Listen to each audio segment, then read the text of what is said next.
Yeah. Okay, cool. All right, all right. So, brothers and sisters, we're going to just look at the scriptures.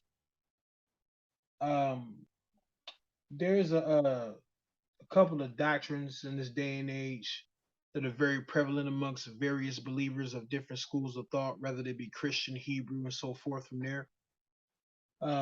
One group says that this they say that pretty much overall a lot this doctrine talks about some future antichrist to come, and they line this up with Matthew 24 to say that that the Messiah he spoke of some antichrist to come, and that's when the great tribulation is going to take place and all that. Oh no. Hold on. Sorry about that. Apologies.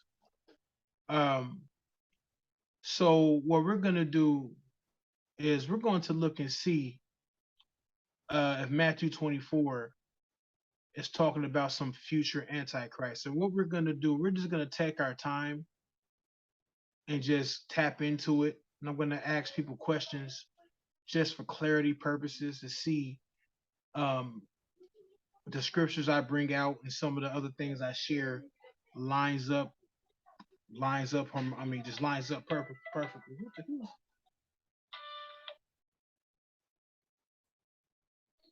Yeah, so You on fire today over there, BA?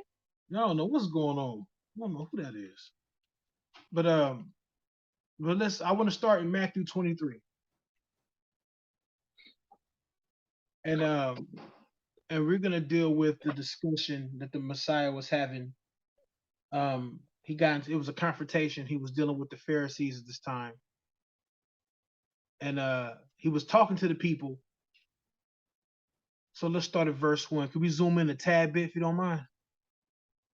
Yeah. So minimize a little bit more, or is that good? That's cool. That's cool. Oh, okay. That's perfect. Okay. I'll read the first four verses. Then Jesus said to the crowd and to his disciples, the scribes and the Pharisees sit in Moses' seat.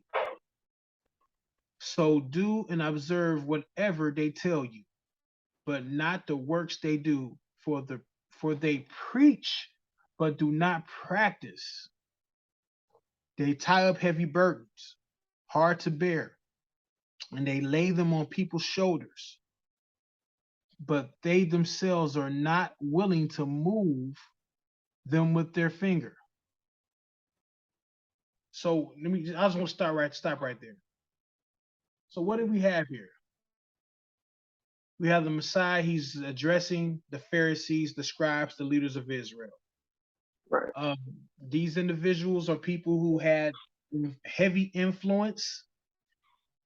They were leaders over the people, and their interpretation of the word or the lifestyle, the walk within this word, they were the leaders, and they had the main influence, and people followed after what they taught. That definitely is right there. Um, I think all of us in here would agree with that. Let's skip down to verse 13. Mhm. No, hold on. Before you go there, let's go to verse 5. Just keep going. Verse 5. They do all their deeds to be seen by others, for they make their phylacteries broad and their fringes long. And they love the place of honor at the feast of the best seats and the synagogues, and greetings in all marketplace, and greetings in all the marketplaces, and being called rabbi by others. But you are not to be called rabbi, for you have one teacher, and you are I'm sorry, let me see that. And you are all brothers. Verse 9. And call no man your father on earth, for you have one father who is in heaven. Just keep going. Neither be called instructors, for you have one instructor, the Christ, or the anointed, or the Messiah, whichever you prefer to say. The greatest among you shall be your servant. Ain't that something? Your servant. And why is he saying these things? because the Pharisees had people adhering to what they had to say. That's what we see here. And as we continue to go along, you're going to see that he's in the temple and there are some things that he is witnessing. And that's why he's saying these things. Because this we're going to walk into a prophecy against Jerusalem. Overall, there were some Imagine things. how the Pharisees were back then too. No, go ahead, brother. Go ahead. I was saying, imagine how like the service to the Pharisees, but they probably looking at these Pharisees like they, God on earth, and then they corrupt too, but they try and do their best. Yeah, I feel this verse right here for sure, because it's like you can imagine how those who are trying to follow the Pharisees' rules and regulations and like that, they're trying to do their best to stay in spiritual alignment with the Most High, and because they believe that their leader is correct, and I can see that. I can see that for sure. Just like today, we're going through the same things today. You know what I'm saying? Let's read verse 12. Who exalts himself will be humbled. Whoever exalts himself will be humbled, and whoever humbles himself will be exalted. It's not about glory. It's not about being seen. Because look at the Pharisees, they wanted to be seen, they wanted to be worshiped, they wanted to be liked and oh brother, oh sister, you got to understand and you can read these scriptures and all that, right? Verse 13. But woe to you, scribes and Pharisees, hypocrites, for you shall shut the kingdom of heaven in people's faces, for you neither enter yourselves nor allow those who would enter to go in. He letting them have it right now. Woe to you, scribes and Pharisees, hypocrites, for you travel across the sea and land to make a single proselyte, and when he become a proselyte, you make him twice as much a child of hell as yourselves. So you make him worse because you set these standards so high that you yourselves can't even meet these standards. Let's keep going.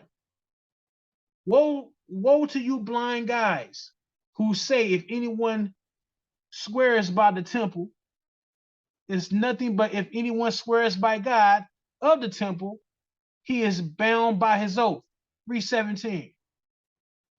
You blind fools, for which is greater, the gold or the temple that has made the gold sacred?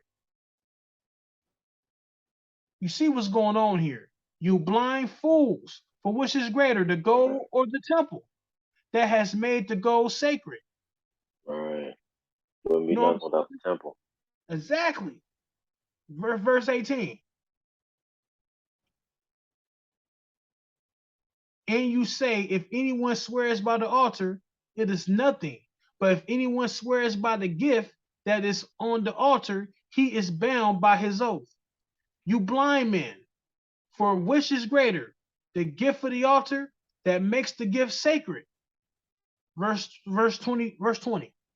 So whoever swears by the altar swears by it, by everyone or everything on it. My apologies. My eyes is glasses. That's what it's telling me. And whoever swears by the temple swears by it, by him who dwells in it. And whoever swears by heaven swears by the throne of God and by him who sits upon it. Woe to you, scribes and Pharisees, hypocrites, for you tithe mint and deal in cumin, and have neglected the weightier matters of the law, justice and mercy and faithfulness. These you ought to have done without neglecting the others. Let's stop there for a second. The weightier. Hello?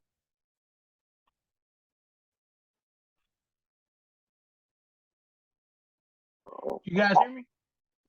We can hear you now. My You had audio cut went out out because you briefly. stopped at the weightier matters of the law. You said, let's stop there, the weightier matters of the law, and then we didn't hear anything after that. That's probably the signal here. My apologies. Okay. So when you hear of the weightier matters of the law, anyone, what does that mean to you? It sounds like they're just taking more so the prophets and the food and things that can kind of fatten their belly over what's actually righteous. Yeah, the weightier matters are the what's heaviest, what are Mm-hmm, more significant or just as important, right? So the main things mm-hmm, it says here, justice and mercy, also equity, equity, and looking out for the poor. That's the weightier matters. Torah, the civil things, the civil things like we looked at a couple weeks ago, right? Yeah, Civil dealing things, dealing with each other on a day-to-day basis. right? Loving thy neighbor as you love thyself. It's in Isaiah, and I'm paraphrasing. I think it's chapter 1 that says, "Have love for the widow, have love for the orphan." See, one thing about Israel before they went to captivity, remember the prophets were always sent to Israel all the time to correct them on the things they were not doing. We also read in Amos where he says, "I don't care about your feast days. I don't care about your oblations and how you do things when the feast days come in or how much law you keep to make yourself look good. No, you are to have mercy on the orphan and the widow, to look out for people, look out for the poor, those type of things. And then also in Jeremiah it talks about how Israel did not let the land rest. So a lot of that led them into captivity because there was no love in the land. There was lack of knowledge, like it says in Hosea. So what we see here, the Messiah, he's pretty much doing the same thing the prophets telling them, doing the same thing that the prophets did. He's correcting them. There's no justice, there's no love, there's no mercy, there's extortion in the temple. We know what they were doing in the temple. People were paying, giving to the temple, and all at the same time, the leadership within the temple, they were in bed with the Romans. So we see what was going on. Read 24. You blind guys, straining at a gnat and swallow a camel. In other words, you're doing too much. Or swallow you rather swallow a camel, go through all this hell. Ah, oh, crazy. Well, what like this, majoring in the minors There you and go. minoring in the majors. Exactly. You know what I'm saying? You blind Pharisees. First clean the inside of the cup and the plate, that the outside also may be clean. 27. Woe to you, scribes and Pharisees, hypocrites, for you are like whitewashed tombs, which outwardly appear beautiful, but within are full of people's bones, full of dead people's bones, and all uncleanliness.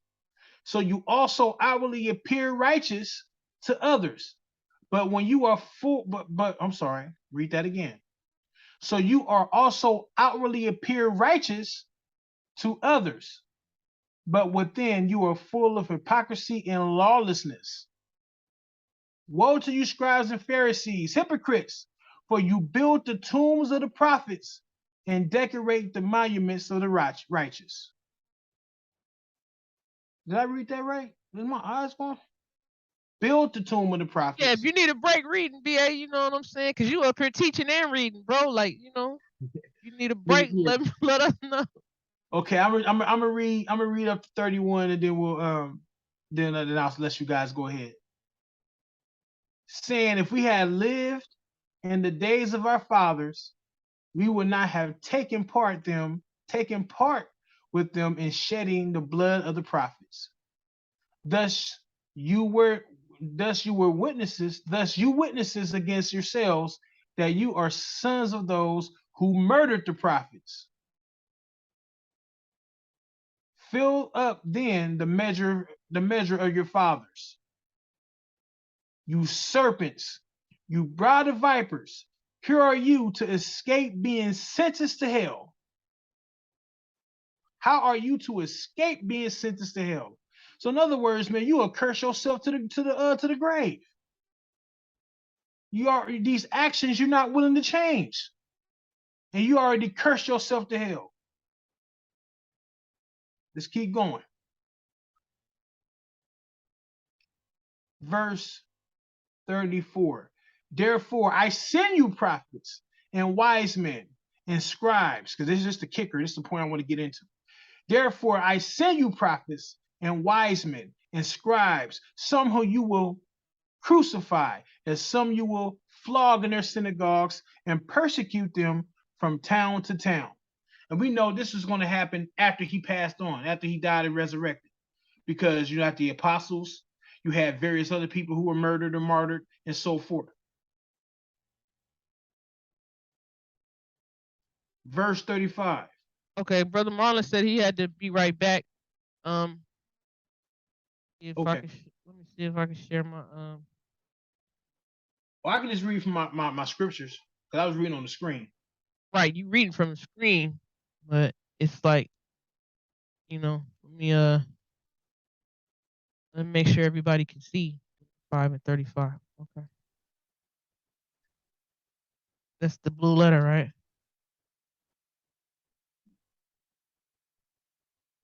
And that was Matthew 25 and 35, right? Yep. No, 23. You were at 35, right? Matthew Yeah, 23 and 25. yeah, you said 25 or 25. Yeah, Oh, that's okay. My it's bad. all it's all good. At 23, let's make this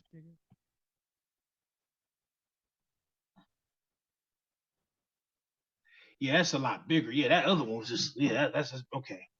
bigger. Yeah, Okay. go ahead. All right. Said so that on you may come all the righteous blood shed on earth, from the blood of the righteous Abel to the blood of Zechariah the son of Berechiah, whom you murdered between the sanctuary and the altar. Let's keep going. Truly I say to you, all these things will come upon this generation. Uh-oh. Let's keep going. Oh, Jerusalem, Jerusalem, the city that kills the prophets and stones those who are sent to it.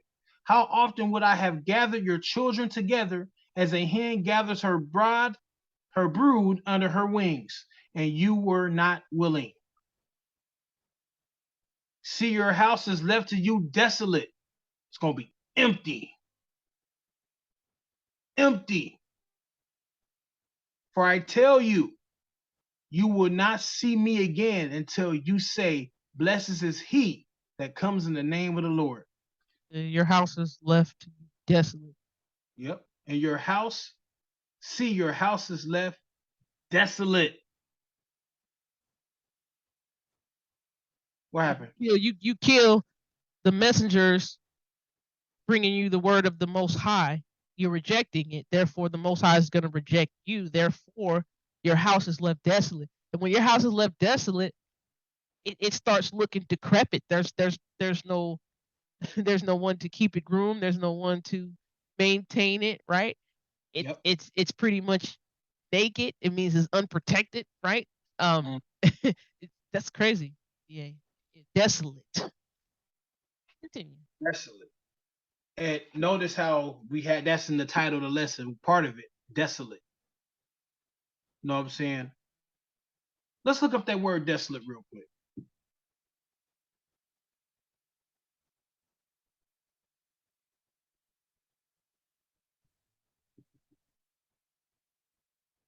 So eremas. Eremas. Eremas, right? Yep. So G2048.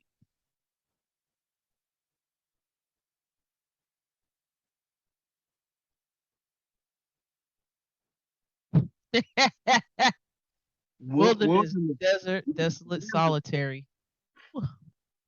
lonely, desolate, uninhabited, Right? Oh, look at this. uncultivated, region fit for pasturage, deserted by others. Come on. deprived of the aid and protection of others, Come on. especially of the friends, acquaintance, kindred, Yep. That's what I'm. Man, this is. or of a flock deserted by the shepherd. Oh, that's Oh, another yeah. That's. man, because the shepherd who was there, we know what they did to their shepherd. Come on. Of Yeah. a woman, yeah, of a woman neglected by her husband, Oh boy. from whom the husband withholds himself. Yeah. So the Most High is the hedge of protection, right? Yep. Desolate. There's no hedge. Mm. Neglected. You know how a house. You know when a house is ran down and it's in foreclosure, and really looks neglected. I mean, everything is dilapidated. There's weeds growing, siding panel falling off the side of the house and everything. Be looking Roof, rough. yeah, look real raggedy. You know, yeah. Oh my gosh, that's crazy. Lonesome, a waste. Woo, this is bad. Man, On the Strongs, yes, pretty much. Yeah, lonely, desolate, uninhabited. Yeah, man, when something's so lonely, desolate, uninhabited, boy. Yeah, exactly. like Brother Marlon said, you looking real rough. Now Okay, let's go to Luke chapter 19. I want to read something real quick from Luke chapter 19. You and me Mm, read while you do it. yeah, go right ahead.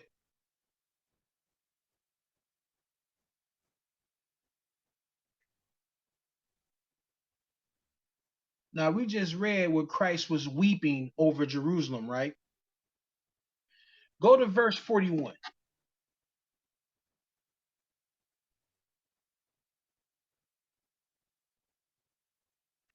Read 41. Let me see my notes. Let me go back to my notes real quick.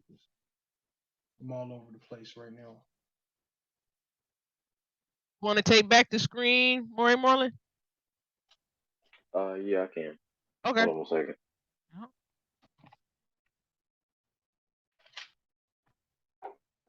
What chapter was it again?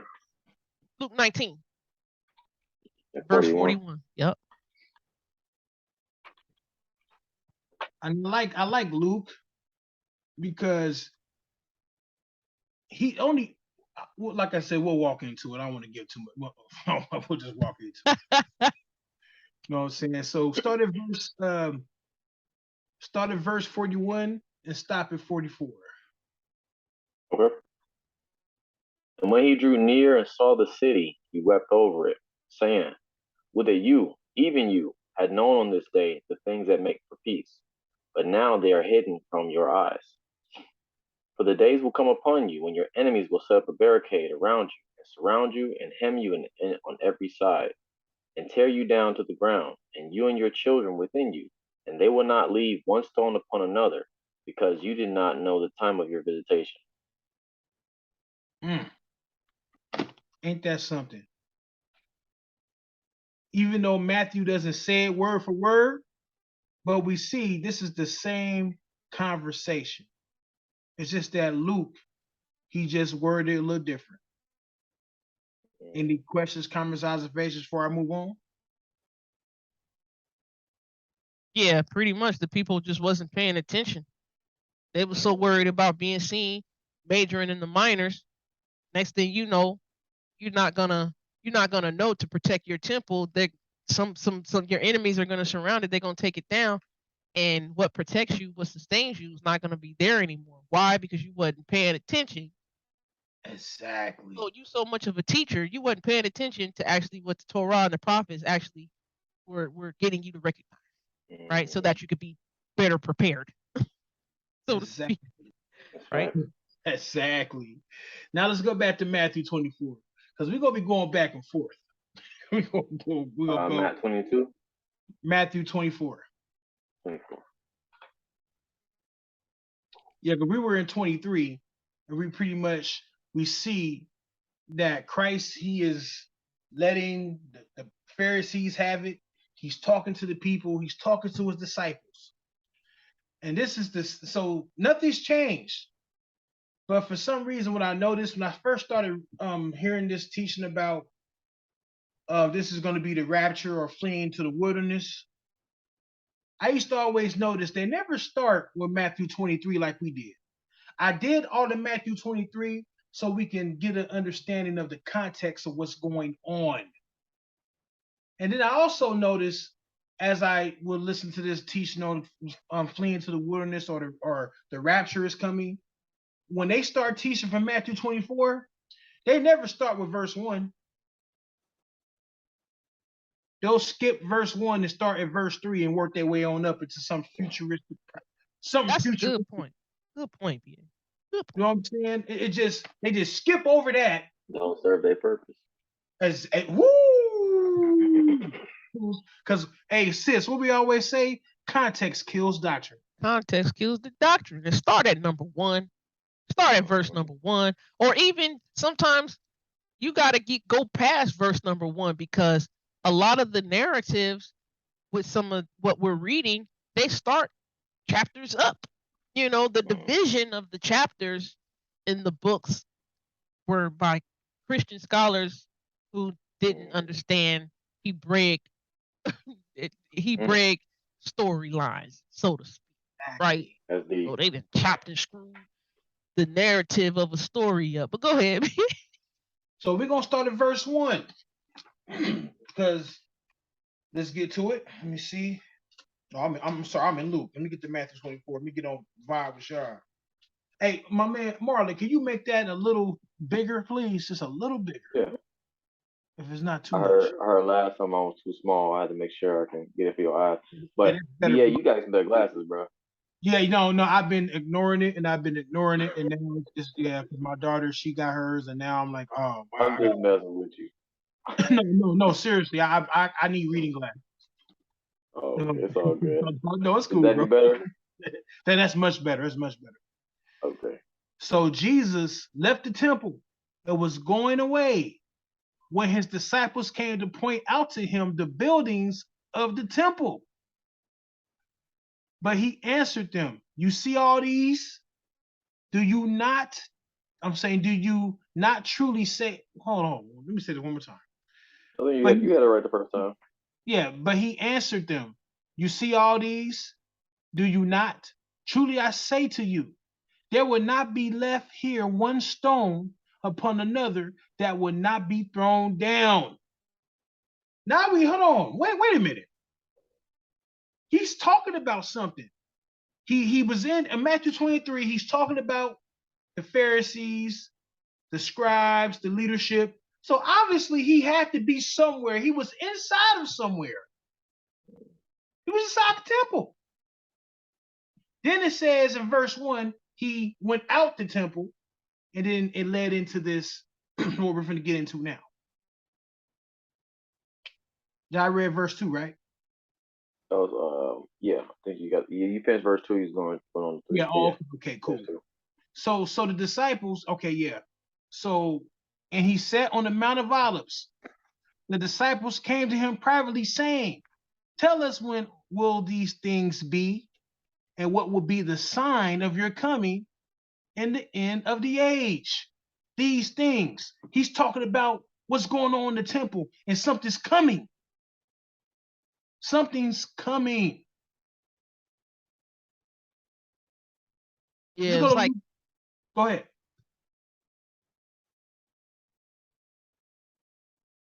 You muted. my bad, BA. Yeah, sorry. This is awesome because it's like he's not taught. The disciples are not really um well, they're understanding that something is happening in the future because it says the sign of your coming.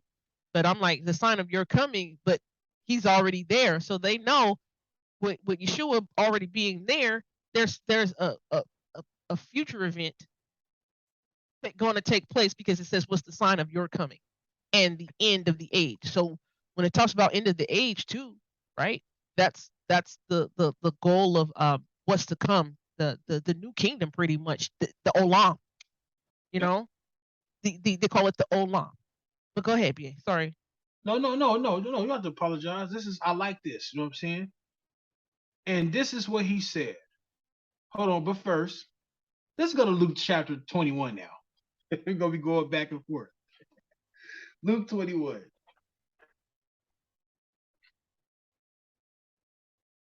And we're gonna start at verse 1. And the reason why I'm doing this, because I just want to make sure I'm cut and clear, and I'm gonna try to take our time doing this. Jesus looked up and saw the rich putting their gifts into the offering box. And he saw a poor widow put in 2 small copper coins. And he said, truly I tell you, this poor woman has put in more than all of them, for they all contributed out of their abundance, but she out of her poverty put in all she had to live on. Keep going, verse 5. And while some were speaking of the temple, how it was adorned with noble stones and offerings, he said, as for these things you see, the days will come when there will not be left here one stone upon another that will not be thrown down. Stop there. Don't that sound like what we just read in Matthew? Mm-hmm. I was Yeah. told, go ahead, go ahead. No, go No, I ahead. said yes, same account. Go ahead. Yeah. I was told years ago that you got to be out your mind to believe that Matthew 24 and Luke 21 is the same conversation. So somebody said they was not the same conversation. Yeah, they said I'm out of my mind for saying that. Oh boy. Nah, this is the same conversation. It's just different writers adding their style to Exactly. the same conversation that was going on. They're adding their different writing style about the same conversation Yeah, of witnessing. Go Luke ahead. is not going to write how Matthew wrote, and Matthew's not going to write how Luke wrote. I mean, that's just how it is with anyone here in this modern day and age. Like for example, when you go to a court case and there's like 2 or 3 witnesses, Yeah, right? yeah, And you same you story, same concept, right? but they're gonna one person's gonna go east, but it's gonna be the same concept, and one Right, person will come from the west, right. but Because it's still they're seeing the same thing from different angles. exactly different perspectives, different wording. Come on, people. But I was told that I was crazy and out of my mind to say that Luke 21 and Matthew 24 and Mark 13. Oh no, you crazy. You out your mind. That right there is a sign of denial because you have something to hold on to and to protect. Or in other words, you just don't know what you're talking about. I think it's the one I said earlier. You got something to protect. But that's just me. Let's go back to Matthew 24.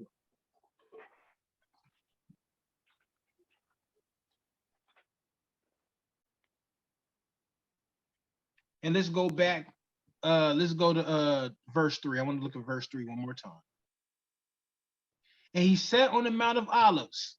The disciples came to him privately, saying, tell us when will these things be, and what will be the sign of your coming in the end of the age? Looks like that's 2 questions. The first thing It that looked they ask, like 3. yeah, do look like 3, you know what I'm saying? Go ahead. You know what I'm saying? But there's 2 questions, and we know the first one had to be talking about the temple because they were there listening to him inside the temple, and they followed him when he walked outside the temple, and he's talking about these things that's on the outside the temple, these things, right? All right, let's go to verse 5. And it reads, for many would come in my name, saying, I am the Christ, and they will lead many astray. Now, even from a historical perspective, and when you get a chance, you can look this up on your own. There were many people saying they were even after Christ died and resurrected. There were plenty of people coming saying they were the Messiah. They still do it today. Yeah, plenty of people were saying they were Christ. Plenty. Verse 6. Not just that, there's just not just you don't got to have some that say I am the Christ. Just we see there are many leading many astray. Exactly. Right, right. Go ahead. Verse 6.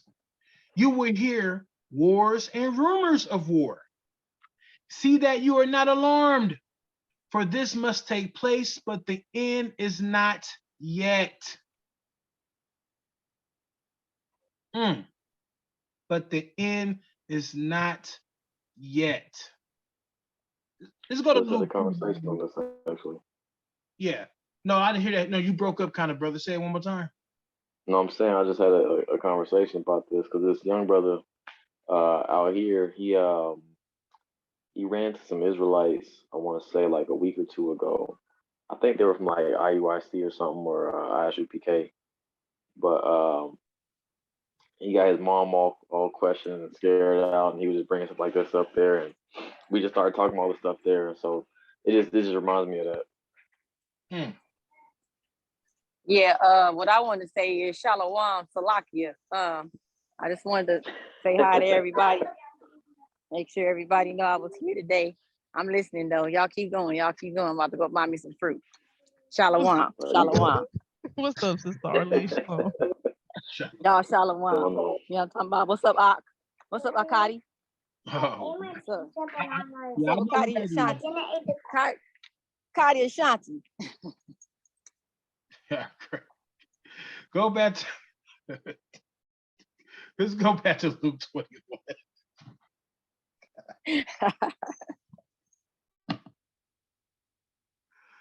Oh man. Let's go to verse 6.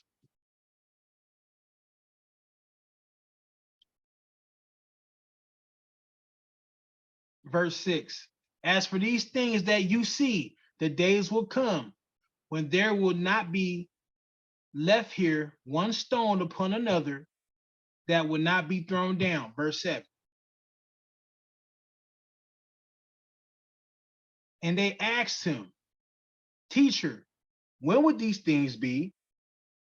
And what will be the sign when these things are about to take place? Verse 8. Let's read verse 8. Same conversation. Oh boy, same question. Wow. Awesome, BA. Awesome. But Luke he didn't word it how Matthew worded it. But it's similar to me. It looks similar. It's the That's same. usually how I go.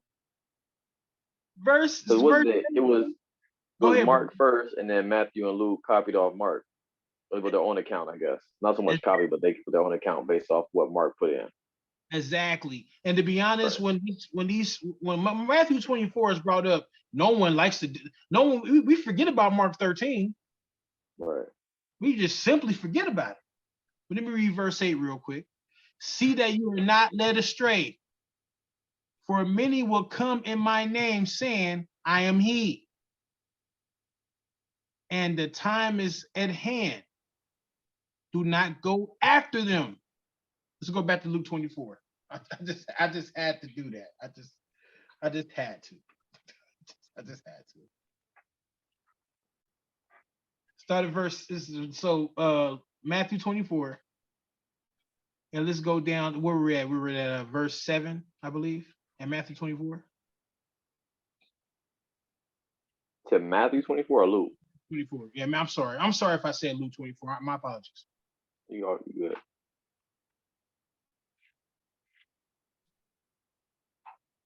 Yeah, okay, it's verse 7. No, go back. Let's read 6. I'll start back there. And you will hear rumors, or you will hear wars and rumors of wars. See that you are not alarmed, for this must take place, but the end is not yet. There were also rumors of war going on at this time. For nation will rise against nation and kingdom against kingdom, and there will be famines and earthquakes in various places. So there were wars going on around this time. Israel was in the middle of a revolution. They were rebelling against Rome. They were going back and forth. It was ugly. And there was a time to when Vespasian came in, and he was there for a while, and then he left. I want to read that from the Encyclopedia Britannica. Give me a moment so I can pull it up.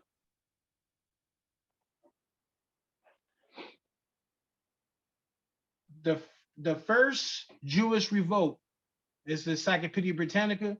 If anyone would like it, I would most definitely send it to you. Jewish from 66 AD to 70 AD, because we know prior to in 70 AD, that's when the temple went down completely. But prior to 70 AD, there were all type of little revolutions going on, all these little different battles going on between Israelites who were resisting the Romans. And in AD 66, Vespasian came in and invaded. So I want to share this with you guys. Jewish rebellion against Roman rule in Judea. The first Jewish revolt was the result of a long series of clashes in which small groups of Jews offered sporadic resistance to the Romans, who in turn responded with severe countermeasures. In the fall of AD 66 or 66 AD, the Jews combined in revolt, expelled the Romans from Jerusalem, and overwhelmed. Let me read that again. You guys hear what I just read? In the fall of AD 66, the Jews combined and revolted, expelled the Romans from Jerusalem. They put them out. And overwhelmed in the pass of Beth and Heron, a Roman punitive force under Gallius, the imperial legate in Syria. A revolutionary government was then set up and extended its influence throughout the whole country. Vespasian was dispatched by the Roman Emperor Nero to crush the rebellion. He was joined by Titus, and together the Roman armies entered Galilee, where the historian Josephus headed the Jewish forces. Josephus' army was confronted by that of Vespasian and fled. After the fall of the fortress at Japatiah, Josephus gave himself up, and the Roman forces swept the country. And on the 9th of August, AD 70, Jerusalem fell. The temple was burned and the Jewish state collapsed, although the fortress of Masada was not conquered by the Roman general Flavius Silvia until April 73. Just wanted to read that real quick. Even though that kind of talked about a little bit of everything, but we know Vespasian, he came in and he was called out, and because he came in 66 AD. He came in, was called out to do other things to the empire, and then later Titus came in, and then we know what happened after that. Anybody, any comments, questions, observations, anyone? Yeah, I was trying to line that up with the one of the 4 Hebrew calendars. Go right ahead. Go right ahead. You said the 9th of August is when the temple fell, right? Yeah, let me go to it. Yes. So yeah, it said on the 9th of August, the month of Av, August 29th. It says the month of Av. Yes. Okay, I missed you saying that part. That's what I was lining it up with, BA. So I didn't read that part earlier. Yeah, that's very important. Yeah. I'm glad I caught you say the 9th of August. So this is when you hear about in our culture, it is our culture. It seems Jewish, right? It seems like only the Ashkenazi do it, but no, it's our thing. So the 9th of Av would be equivalent to August, right? And there's called the Tisha B'Av. There's called the Tisha B'Av, and that is mourning. Mourning. That's mourning. And what would they be?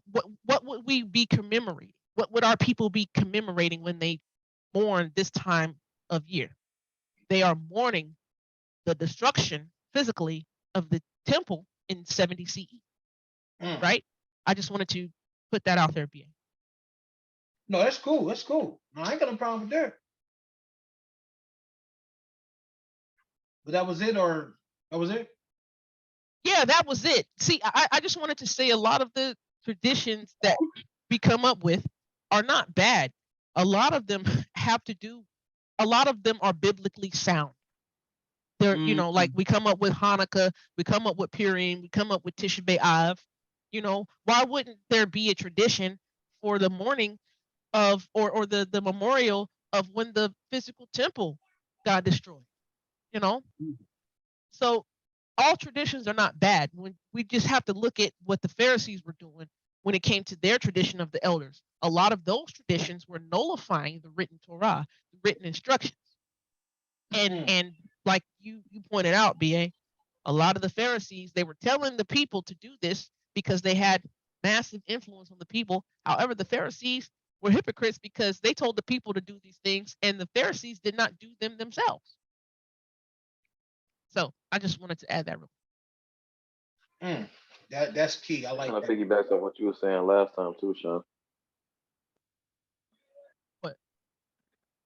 With the traditions and kind of making sure what's outdated and what's up to date and what we somebody can actually keep moving forward today. But a lot of the stuff they were teaching, it's not like it's necessarily bad, but some of it's just outdated, and some of it there is actually a problem.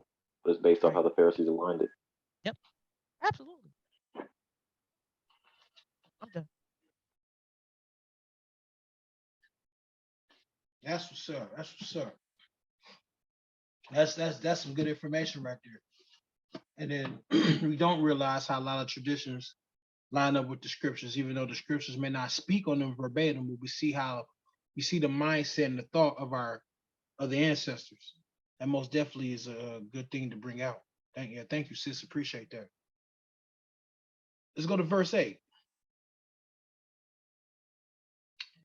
And verse 8 reads, all these are but the beginnings of the birth pains. And they will deliver you up to tribulation and push you. Hold on. Let me read this real quick. Then they will deliver you up to tribulation and put you to death, and you will be hated by all nations for my name's sake. Verse 10. And then many will fall away and betray one another and hate one another. Now, I know in the past, let's go back to 9 real quick. Go back up to 9. I know this is where a lot of people, I know in my experience, will sit here and see that word tribulation. They talking about, oh, see, that's the tribulation is coming, the great tribulation coming. Well, no. We're dealing with what's going to happen when the destruction of the temple comes. When the Romans are going to come in and destroy it. He's not talking about some futuristic prophecy 2,000 years later. Right. It wouldn't make no sense. It wouldn't make no sense. I remember years ago, I say maybe, I shared this with Ashanti a few times once before. I shared it with Ashanti once. About maybe 10, 11 years ago, maybe probably before my youngest daughter was born, or maybe when her mother was holding her. We were listening to a lesson on fleeing to the wilderness, and well, hold on. I'll tell you before I go there. Let's go back to Luke 21 because I want to bring this together. I want to bring this together. Luke 21. Luke 21. Yeah. Let's go down to verse 10, I believe. Is that where we're at? Yeah, okay, yeah. Okay, yeah, 10, okay. Verse Yeah, 11. I like where you're going with this one. Yeah. Nations will rise against nation and kingdom against kingdom. Hold on, go back up to 9. Did we read 9? Yeah, I think so. Yeah, you good. You good? Okay. Nation will rise against nation, and kingdom against kingdom. There will be great earthquakes in various places, famines, pestilence, and there will be terrors and great signs from heaven. Verse 12. But before all this, they will lay hands on you and persecute you, deliver you up to the synagogue and prisons, and you will be brought before kings and governors for my name's sake. Now, read 13, 13 and 14. This will be your opportunity to bear witness. Mm. Settle and therefore in your minds not to mediate or meditate before how to answer.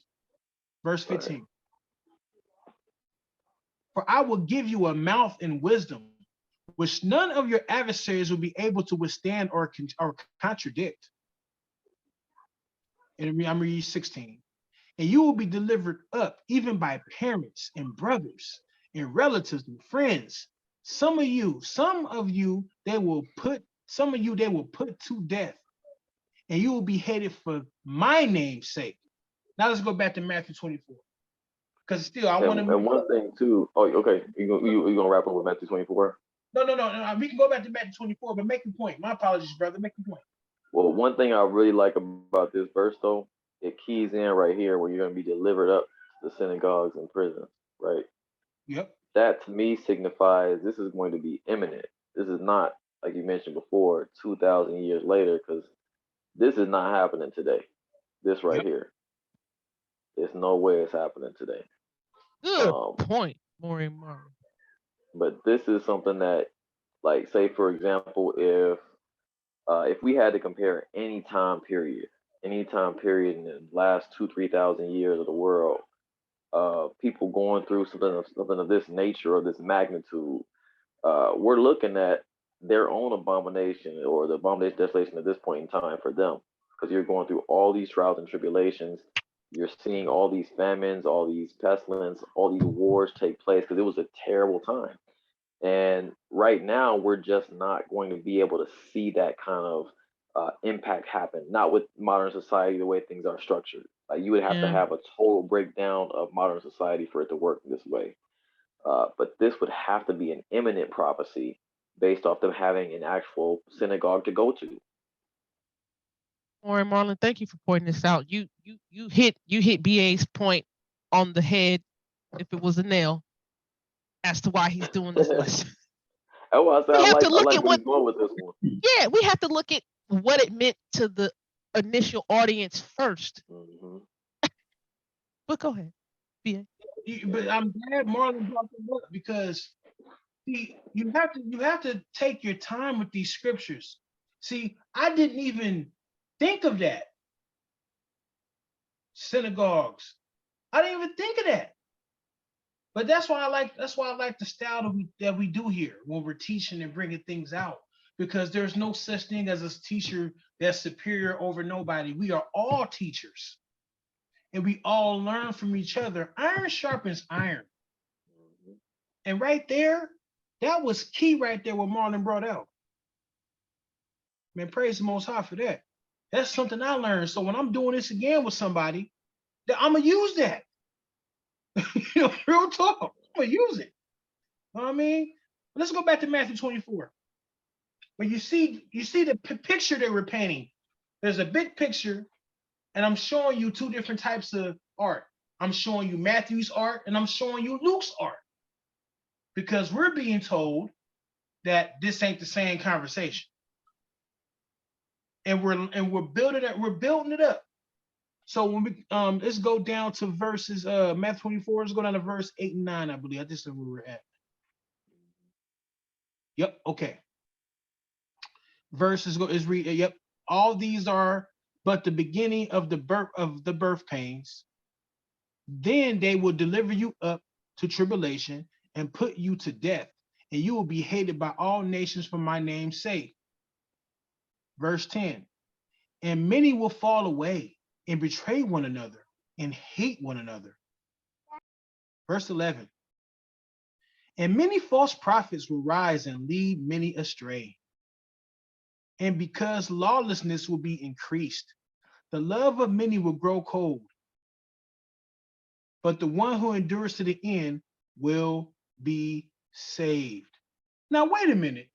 Didn't Luke say something similar? I mean, even though we ain't got to the part in Luke when he says his point in verse 13 in Matthew, but did Luke just say the same things that we just read?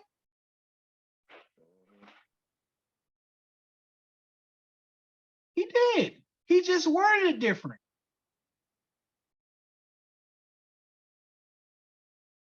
And let's go back to Luke 21 one more time. I know this going back and forth can be tedious. I know. Believe me, I know. But I think it's needed. I believe it's very much needed. 21, go down to 17. You good, bro?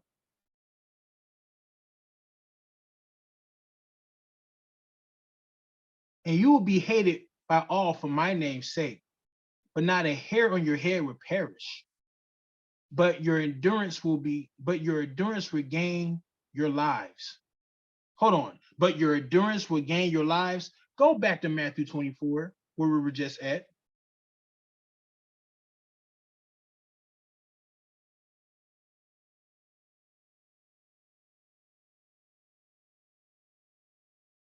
Yep. But the one who endures to the end will be saved. Yep, Ain't just that the different. The same thing. Yeah. Yep. 14? And this gospel of the kingdom will be proclaimed throughout the whole world as a testimony to all nations, and then the end will come. Right. We still in the phase to be a testimony to all the nations. Man. Let's go to 15. So when you see the abomination of desolation spoken by the prophet Daniel standing in the holy place, let the reader understand. Then let those in who are in Judea flee to the mountains. Okay, let's stop there. Let's look up that word abomination.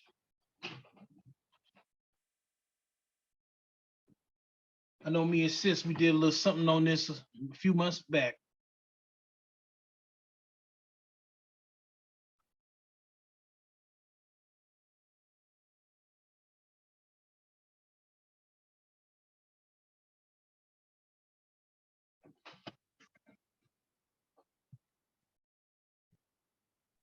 Oh, I did that wrong. Hold on, y'all. Yep. I did that wrong. There we go. What's this one? There we go.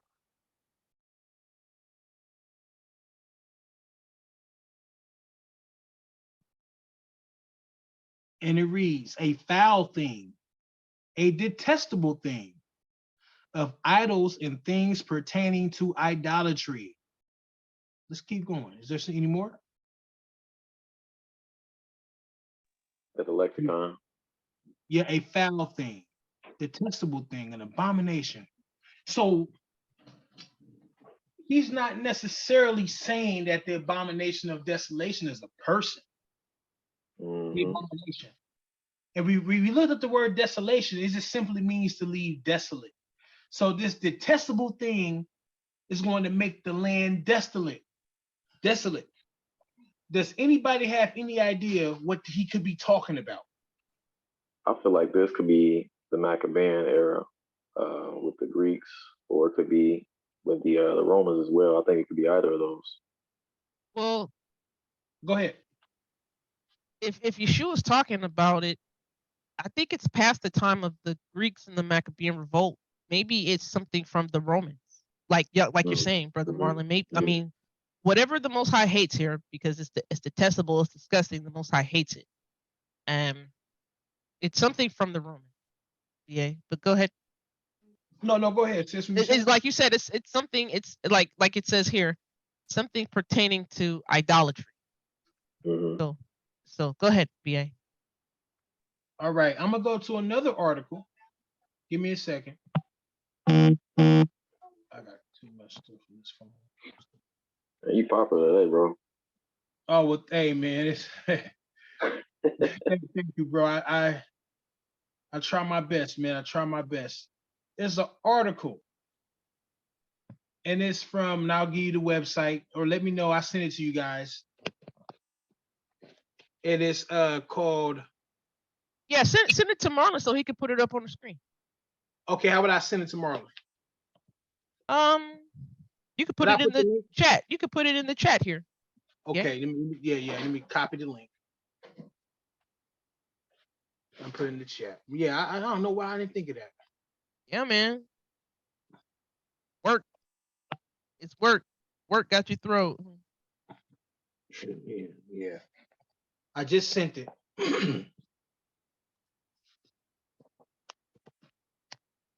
Let me know when you got it, brother.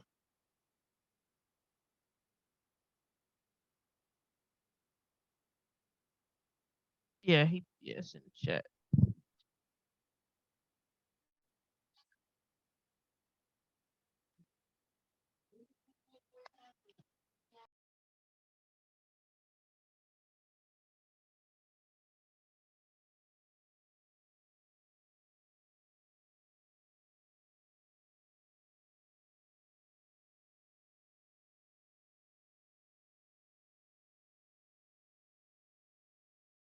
Definitely gonna have to make that bigger.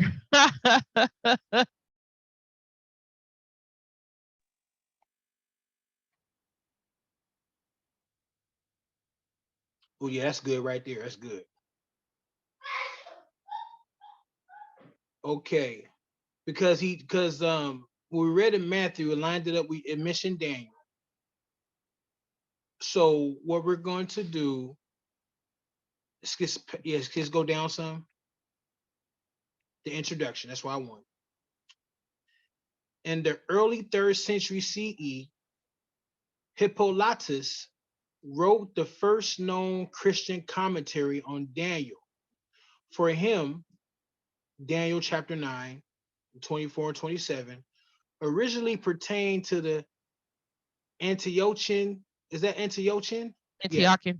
Antiochian crisis during the 2nd century BCE. But the symbolic depth of these verses allow later readers to expect the recapitulation of Antiochus IV in a future Antichrist.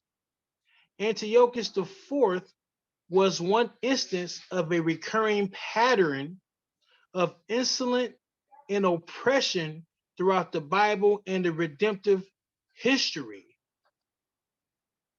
Hippolytus thus anticipated and combined the Antiochian, it's hard to, Antiochian.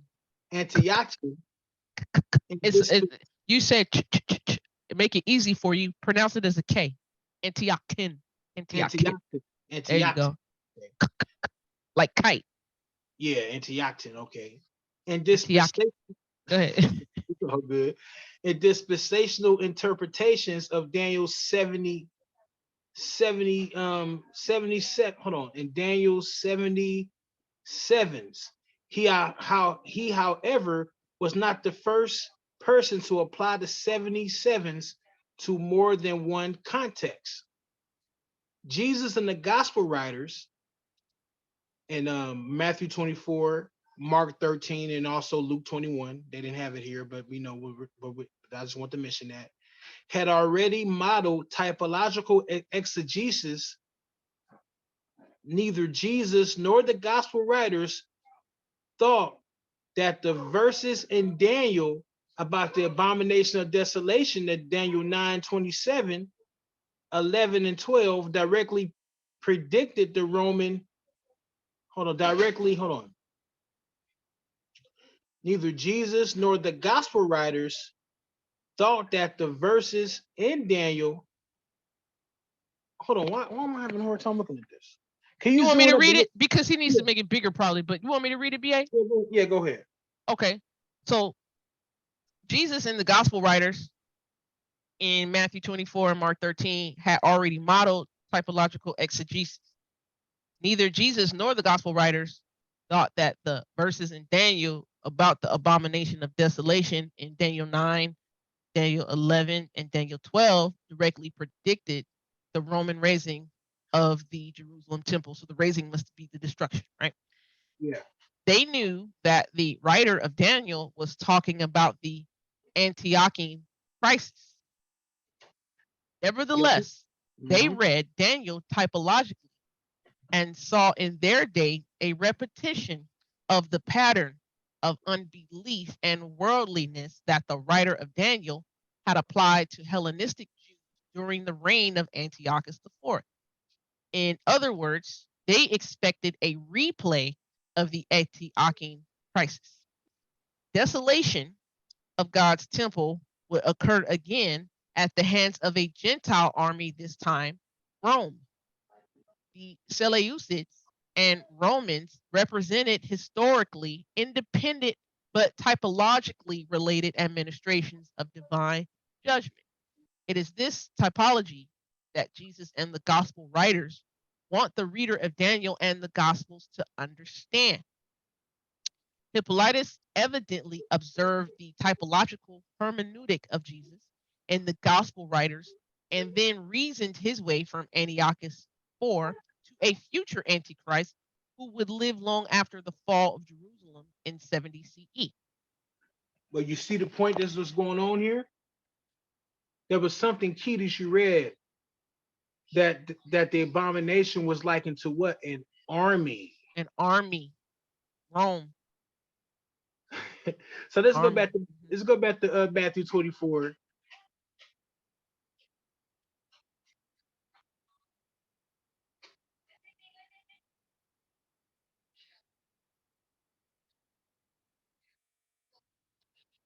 Yeah, man, I can't get that. My eyes is bad right now. Let's go down to 14.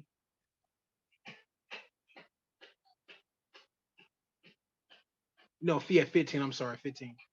My apologies. So when you see the abomination of desolation spoken of by the prophet Daniel standing in the holy place, let the reader understand. Then let those who are in Judea flee to the mountains. Go to Luke 21.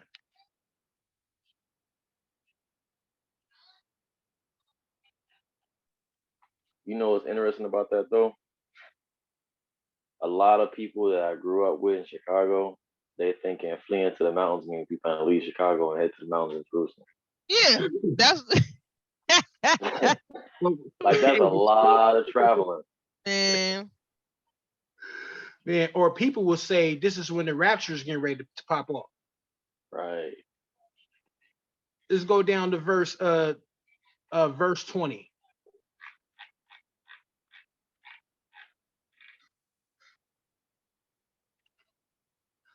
We'll go to 19 real quick. Okay, all right, that's read 20. But when you see Jerusalem surrounded by armies, then know that its desolation has come near. Then let those who are in Judea flee to the mountains, and let those who are inside the city depart, and let not those who are out in the country enter in. Oh, well, so wait a minute. So the abomination of desolation, we read from the article that the connection that the Messiah was making, he was pointing towards the abomination, which were the Roman armies. And you can read in other historical sources how the Romans were likened to an abomination because of their diet and how they used to use pigs when they went to war as well. Right. And then Luke just said, he said pretty much the same thing when you see Jerusalem surrounded by armies. So what's the abomination of desolation? This army here, this Roman army, this Roman army who was, like you said, known as pigs. Their Yeah. their idiomatic phrase is known as pigs, right? Yeah. Mhm. Am I in the ballpark, BA? You want Roman to army. Okay. Okay. But the doctrine that we used to be under, or the what we heard for years, is when you see this person takes the temple, or when you see the abomination of desolation, you're supposed to flee. I remember years ago, my child's mother, when she was living, we were watching this, and she said we were watching the lesson on this, on the abomination of desolation. And the part about fleeing, she said that don't sound like that we supposed to be fleeing. Right. Yeah. This is Yeshua telling them at that time. To flee. Mhm. And then when she said that to me, I was like, I didn't know how to respond because I saw right through it when she said it. That's funny. And I did not know how to I did not know how to respond to her. Right. I was stuck. She should have got excommunicated if she said something like that in the camp. But be quiet. Man. That's what we told women not to speak. I had to keep you down. We tend to So do that with the text. We actually take we forget audience relevance. We forget that Yeah. we forget that the this book is written to the people is written to at that time, and we just want to throw all that out the window and make it relatable to. We want to make it about us first Yeah. in the 21st century. We want to make these things about us first. That's not how we're supposed to do things. Go ahead. now just I want you guys to think on that. How many people believe this to be the doctrines or the teachings we used to believe? Just imagine how many people believe that. Oh yeah, they took up, sold their houses and sold their cars and left and went over to the continent. Mhm. We see people still doing that stuff. I don't know if it would necessarily be called fleeing. However, they think being on the continent is a better way of living. I'm like, look, this whole system is Babylonian and Roman in its actions and its ways. This whole planet. That's my thought. So My thing is that I wanted to take my time and take our time and actually go line upon line and look at everything. right. And we see the minor details. We see everything. I am truly convinced this is not talking about fleeing off or being raptured somewhere. Yeah. We are dealing with the context of the destruction of the temple.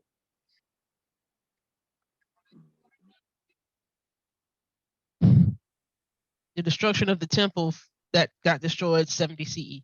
Exactly. Yep. We're Yep. talking about the temple. Instead, they got destroyed. This ain't talking about 2,000 years later. You see somebody sitting in some kind of temple, a new temple being built, and you got to take off and flee, or you got to wait to get beamed up or disappear. What's going on? Mm-hmm. Good point. Good point, sister. Good point.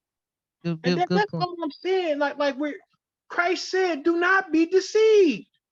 In these passages that we're rereading, these verses. We're reading these verses and we're being led to deception.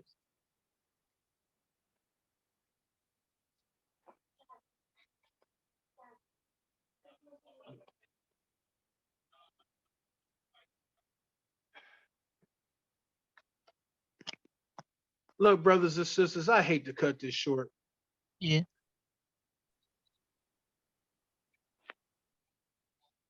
No problem. Oh, we lost you again, BA. Yeah, in 2 weeks, I will most definitely will deal with Daniel. We'll look at the 70 weeks. And then from there, we'll go into the other portion. I'll bring out some more historical references from Josephus and various other things I was looking at and other commentaries I have here at the house. and then we'll get into the end of the age. So I'm glad we got a chance to go over the first half. You know what I'm saying? We see that the first portion of this is talking about the destruction of the temple that happened in Jerusalem 70 AD with Vespasian, Titus, the different revolutions that led to that happening. And then from there, we'll get into the biblical language, the apocalyptic language about the clouds, and you shall see the Son of Man, and everything that goes with that. And how brothers may take this and try to line this up with Second Thessalonians and things that Second Thessalonians chapter 2, and see if any of this makes any sense contextually from a contextual perspective. We were dealing with the context here, the context, not nothing futuristic. I don't see anything futuristic right here. And before I go, anyone got anything to say before I take off? Good point. Good point. Thank you for bringing Yeah, this out. yeah, what's gonna be exciting, man. I know you gotta hit out early, but this was good to get into. I'm excited definitely for the second round, man. Yeah, the second round, most I'm definitely. No, go ahead, sis. I'm I missed a lot of it. A lot of what I don't all I heard was the ending. Um, but yeah, I can't wait for the next one. I would need to get this recording because this means I can unpack the bags that's in the garage that's waiting to just be grabbed and go. You talking about literally, or that's some kind of figurative way? Like I was about literally. to say, like, wait Like a minute. Wait, we've what? had bags packed waiting for a temple to be built. So then like we can just like dip set somewhere towards the Sinai Peninsula. Oh yeah, yeah. Okay. I forgot about that. So Hey, But so no, we unpacked the tent. hey, sis said dipset. that's You said so I we thought you could might like some dipset. trash cans or something. Yeah, yeah. no, Hey, those backpacks. I thought at first, man, I was like, hold on, she telling Brother Barner that he got a job to do in a minute. That's No, what I was thinking too. I was like, you want some cans or some garbage I got to throw no, away? Like I threw away the trash. no. I just came in But at I the think ending we and unpacked just those already, Courtney. oh, did we? Yeah, like a Oh, year or two ago. oh, well. We put the tent up in the backyard. Remember we was cooking out in the back with it? All the supplies. Oh, I would have been missing a bunch of stuff then. Ah man. Brother BA, Sister Arlene said, great job. I've always understood those things the way you explained it, at least from what I heard. Right. Well, what I'll do, if it's okay with you guys, can I put this video portion? Can I put this on my YouTube channel? Yeah, most definitely. Absolutely. All right, cool. Well, look, I hate to cut out, man.